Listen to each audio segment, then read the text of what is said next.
Imagine करो कि आप अपने दोस्त के साथ में एक शर्त लगाते हो। शर्त कुछ यूं है कि आपको एक कॉइन उछालना है। अगर हेड आता है तो आप अपने दोस्त को डिनर कराओगे और अगर टेल आता है तो आपका दोस्त आपको डिनर कराएगा। अब कॉइन उछलता है और खुशकिस्मती से टेल आ जाता है और आप जीत जाते हो एंड शर्त के मुताबिक आपका दोस्त आपको डिनर के लिए ले जाता है। ऐसा 3 दिन तक लगातार होता है। आप दोनों शर्त लगाते हो, कॉइन उछलता है और आप जीत जाते हो। फिर चौथे दिन पूरे कॉन्फिडेंस के साथ आप अपने दोस्त से बोलते हो, देख शर्त के मुताबिक अगर टेल आया तो तू मुझे डिनर कराएगा, लेकिन अगर हेड आया तो मैं तेरे साथ साथ हमारे बाकी दोस्तों को भी डिनर कराऊंगा। आपका दोस्त इस बात पर फौरन हाँ कर देता है। फिर कॉइन उछलता है और शॉकिंगली इस बार हेड आ जाता है, जिसे देखकर आपके होश उड़ जाते हैं और आपका सारा कॉन्फिडेंस एकदम खत्म हो जाता है, क्योंकि इस मिस्टेक के चक्कर में अब आपका थोड़ा नहीं बल्कि एक ही बार में बहुत ज्यादा नुकसान हो जाता है। अब शायद आप सोचें कि ये मैंने आपको क्यों बताया। ये मैंने आपको इसलिए बताया क्योंकि आज मैं जिस पर्सन की बात करने वाला हूँ उनके साथ भी इनडायरेक्टली कुछ ऐसा ही हुआ, क्योंकि उन्होंने हर दिन ज्यादा पैसे कमाने के चक्कर में अपना बहुत सारा नुकसान कर लिया। वो कैसे, चलिए जानते हैं। ये तब की बात है जब जिम पॉल अपने दम पर बहुत अमीर बनना चाहते थे। उन्होंने ये डिसाइड किया कि वो एक दिन अपनी लाइफ में ऐसा जरूर लाएंगे जब वो दिन के लगभग $2,48,000 कमा रहे होंगे। साल 2008 में जब जिम ने ये बात सोची तो उस वक्त वो एक एक्सपर्ट ट्रेडर के तौर पर फ्यूचर ट्रेडिंग कंपनी में काम कर रहे थे। साथ ही वो अलग अलग ट्रेडिंग करके भी काफी अच्छे पैसे कमा रहे थे। इसीलिए उनके मन में ये बात बैठ गई कि वो ट्रेडिंग करने में एक्सपर्ट हैं और जिस कंपनी में वो पैसे लगाएंगे वो कंपनी प्रॉफिट में ही जाएगी। इस वजह से अपने पैसों को एक बार में ही डबल करने के लिए उन्होंने अपने सारे पैसे सोयाबीन ऑयल कंपनी में लगा दिए, क्योंकि ये बिजनेस उस वक्त बहुत ज्यादा तेजी से ग्रो कर रहा था। जिम सोयाबीन ऑयल कंपनी के दर्जनों पोजीशन को पाना चाहते थे, जिसको ध्यान में रखकर उन्होंने उस कंपनी के बहुत सारे शेयर्स खरीद लिए, वो भी बिना मार्केट की एनालिसिस किए। अब कुछ टाइम तक तो टिम को उनकी एक्सपेक्टेशंस के अकॉर्डिंग ही रिजल्ट मिले, पर उस टाइम के बाद ग्रेन प्रतिबंध और बेकार मौसम की वजह से फसल खराब हो रही थी, तो मार्केट में शेयर्स की प्राइस बहुत तेजी से गिरने लगी। बट प्राइस कम होने के बाद भी जिम का भरोसा उस कंपनी से बिल्कुल कम नहीं हुआ और उन्होंने उस कंपनी में पैसे होल्ड करके रखे। फिर एक वक्त ऐसा भी आया जब जिम को पर डे $20,000 का लॉस हो रहा था, लेकिन वो कहावत है कि सक्सेस लोगों को अंधा कर देती है। ठीक वैसा ही जिम के साथ भी हुआ। उनकी आंखों पर उनकी पुरानी सक्सेस की पट्टी बंधी हुई थी, इसलिए वो मार्केट की गिरावट को देखकर भी कोई स्टेप नहीं ले रहे थे। नतीजन जिस कंपनी में टिम ने अपने पैसे लगाए हुए थे उसका दिवालिया निकल गया और इस वजह से जिम ने करीब $1 मिलियन खो दिए, जिसके सदमे में वो अपनी जॉब पर लगातार नहीं जा पाए, जिस वजह से उनको उस जॉब से भी निकाल दिया। देखो, जब भी हम किसी ऐसे इंसान को देखते हैं जो मार्केट के अप्स एंड डाउन्स को बहुत इजीली समझ लेता है, तो हमें लगता है कि ये बंदा इन्वेस्टमेंट का चैंपियन है या फिर एक एक्सपर्ट इन्वेस्टर है, क्योंकि उस टाइम हम उसकी सिर्फ सक्सेस को देख रहे होते हैं, उसके पुराने लॉस को नहीं। पर इन्वेस्टमेंट की दुनिया में हाई लेवल पर जाने के लिए बहुत लोगों को अपने कई पैसे डुबाने पड़ते हैं और लॉस झेलना पड़ता है। अब इससे मैं आपको ये नहीं कह रहा हूँ कि इन्वेस्टिंग सीखने के लिए आपको भी जिम की तरह $1 मिलियन खोने होंगे, नहीं। जिम पॉल ने इतने सारे पैसे खोकर जो भी बातें सीखी हैं उन सभी बातों पर उन्होंने एक पूरी बुक लिख डाली, जिसका नाम उन्होंने रखा what I learn losing $1 million.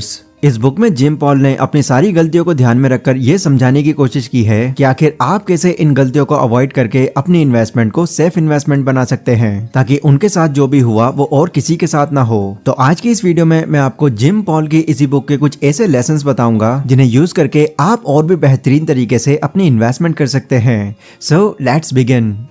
Lesson number 1. You will make risky decisions too often if you don't learn how to brain sometime work against you. हमारे साथ में बाकी लोगों से जब कुछ भी अच्छा हो रहा होता है तो हम खुद को बहुत इंटेलिजेंट समझने लगते हैं। हम मानने लगते हैं कि जो कुछ भी अब हम करेंगे वो सब सही होगा, फिर इसीलिए हम बहुत जल्दी जल्दी डिसीजंस लेने लगते हैं। बट गाइस, इस तरह की सोच कई बार हमें मुश्किल में डाल देती है, क्योंकि इस तरह की जो हमारी सोच होती है ये सिर्फ हमारे फॉल्स बिलीव्स की वजह से होती है। जैसे स्टार्टिंग में मैंने आपको वो कॉइन वाली बात बताई थी जिसमें 3 दिनों तक लगातार रिजल्ट आपके फेवर में आया था, जिससे कहीं ना कहीं आपका भी ये बिलीव बन चुका था कि कुछ भी हो जाए इस बार भी मैं ही जीतने वाला हूँ, जबकि रियलिटी में अभी भी आपकी जीत या हार के 50-50% चांसेस थे। बट जो चीज पहले हो चुकी है, हमारा माइंड उस चीज को कंसीडर करके पैटर्न्स बनाने लगता है, ऐसे पैटर्न्स जो रियल में होते ही नहीं। फिर जब हम ऐसे गलत बिलीव्स के साथ इन्वेस्टिंग करते हैं तो हमारे फेल होने के चांस बहुत हाई रहता है। इसको और सिंपल करके अगर समझाऊं तो इमेजिन कीजिए कि आपने हिंदुस्तान यूनिलीवर का एक शेयर खरीदा, बट उसे खरीदने के कुछ ही टाइम बाद उस शेयर की प्राइस अचानक से गिर गई। तो इस तरह की थिंकिंग अगर आपकी होगी तो आप ये सोचेंगे कि अभी शेयर को बेचने का राइट टाइम नहीं है, क्योंकि अभी तो इसकी कीमत गिरी हुई है, एंड आप उस वक्त का इंतजार करने लगेंगे जब इसका प्राइस बढ़ने पर आएगा। पर हो सकता है कि वैसा कभी हो ही ना, मतलब शेयर की प्राइस बढ़े ही ना। ऑथर के अकॉर्डिंग जब आपके मन में ये चीज आने लगती है कि आपको अपने शेयर्स को होल्ड करके रखना चाहिए, ताकि जब इसके शेयर्स के प्राइस दोबारा से बढ़ेंगे तो आप इसको बेच देंगे, तो ये आपके रॉन्ग बिलीव्स को दिखाता है, क्योंकि आप मार्केट के प्रेजेंट सिचुएशन को देखकर सिर्फ अंदाजा लगा रहे हैं और उस वक्त उस सिचुएशन के गलत होने के बहुत ज्यादा चांसेस हैं। इसलिए जिम पॉल कहते हैं कि अगर आप किसी कंपनी से पास्ट में प्रॉफिट निकाल चुके हो और अब उसके डाउन चले जाने पर ये सोच रहे हो कि कोई बात नहीं यार, अभी लॉस हो रहा है तो क्या, आगे चलकर ये कंपनी मुझे पहले की तरह ही प्रॉफिट देगी, तो आपका ये बिलीफ आपको बहुत बड़ी प्रॉब्लम में डाल सकता है। इसलिए आपको अपने माइंड को इन फॉल्स बिलीफ से अपने आप को बचा कर रखना होगा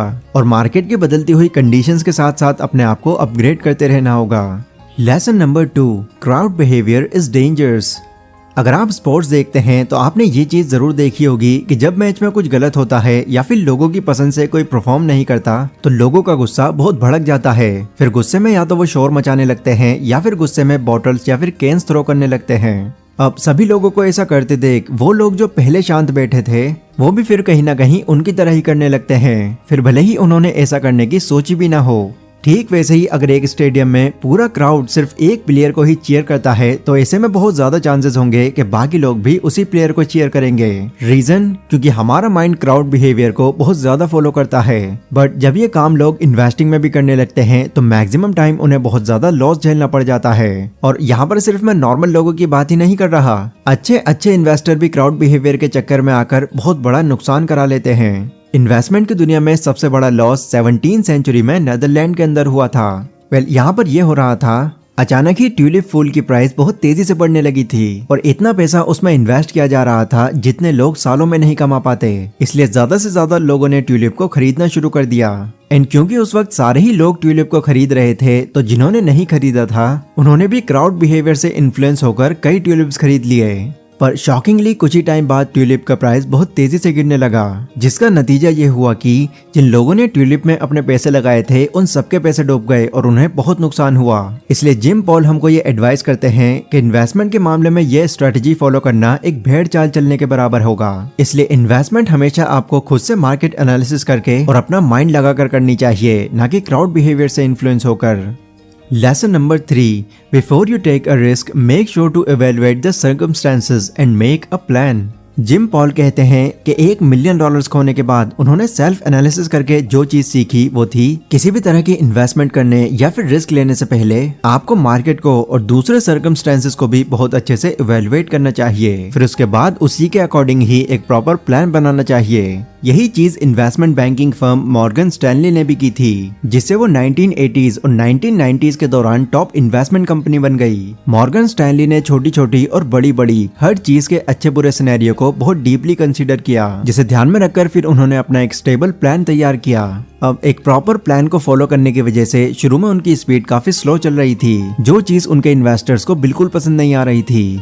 बट उस वक्त उनका ये मानना था कि स्लो होना कंपनी के लॉस में जाने से तो अच्छा ही है और इसमें कम से कम इन्वेस्टर्स को तो प्रॉफिट हो ही रहा है। अभी जो चीज इंपॉर्टेंट है वो है कंटिन्यूस ग्रोथ, और फिर यही चीज मॉर्गन स्टैनली कंपनी के साथ हुई भी। स्टार्टिंग में थोड़ा स्लो शुरू करने के बाद भी ये investment banking firm continuously profit बनाती रही और लॉन्ग टर्म में अपने कस्टमर्स को फायदा देती रही। बट दूसरी इन्वेस्टमेंट बैंकिंग फर्म ने ऐसा कुछ नहीं किया, इसीलिए अपनी प्रॉपर प्लानिंग की वजह से मॉर्गन स्टैनली कंपनी को आगे चलकर इतनी बड़ी सक्सेस मिली। इस बुक के ऑथर जिम पॉल को भी ये स्ट्रेटजी काफी इंप्रेसिव लगी और वो बताते हैं कि ये एक ऐसी स्ट्रेटजी है जो सब फॉलो कर सकते हैं, जहां ना सिर्फ आप बेतुके लॉस से बचेंगे बल्कि प्रॉफिट भी निकाल पाएंगे। क्योंकि जब आप एक प्रॉपर प्लान या फिर स्ट्रेटजी को फॉलो करेंगे तो आप अपने माइंड गेम या फिर दूसरों के इमोशंस के चक्कर में आकर कोई डिसीजन नहीं लेंगे। बिकॉज इन्वेस्टमेंट में लॉस झेलने की सबसे बड़ी वजह इमोशंस ही होते हैं, पर उस इमोशन को प्लानिंग के थ्रू हम इजीली कंट्रोल कर सकते हैं। पर एक बात यहाँ पर समझने वाली है कि एक प्रॉपर प्लान ऐसे ही तैयार नहीं हो जाता।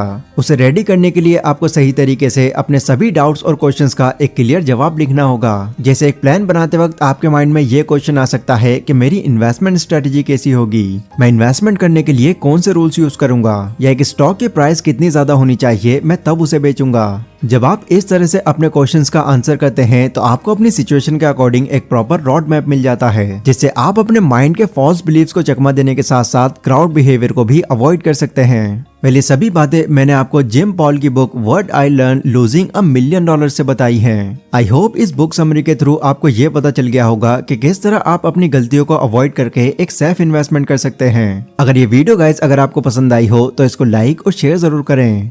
इसी के साथ कमेंट सेक्शन में आप लोग मुझे बता सकते हैं कि अगली वीडियो आप कौन से टॉपिक पर चाहते हैं। पर अभी के लिए बस इतना ही। Stay safe, stay healthy, take care.